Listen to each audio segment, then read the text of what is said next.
Çağılıkta üzülünüm ancağım, yeken çöplep üzüp beriptim. Bulanamda tenlireydim teycegim, yeni velin deren feygim pucekin. Yeni velin deren feygim pucekin. Bolli inni gerekken sen yüreğin yürekten.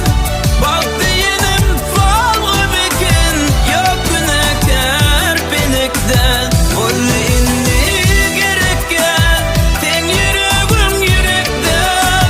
Baktı yenim falgı bekin, yok günahkar benekten.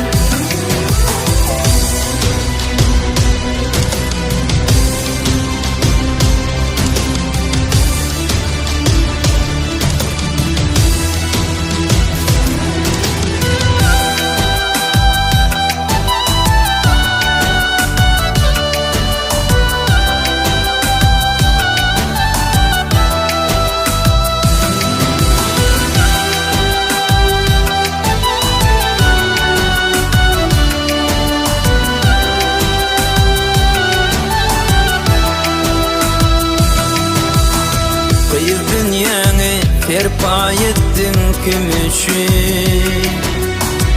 Bu dünyanı bahşedittim sen için.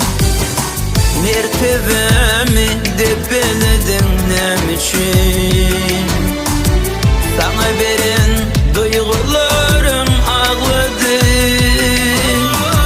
Yadımdın sende yalan var mıydı? Bolli inni gerekken sen yüreğin yürekten.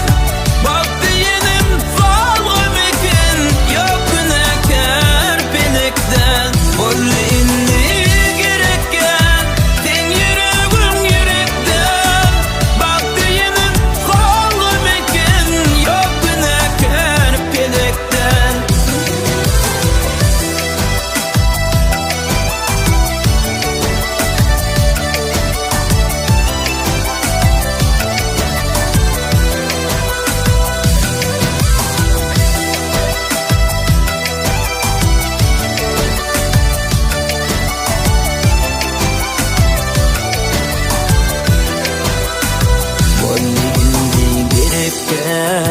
Sen yüreğin yürekten.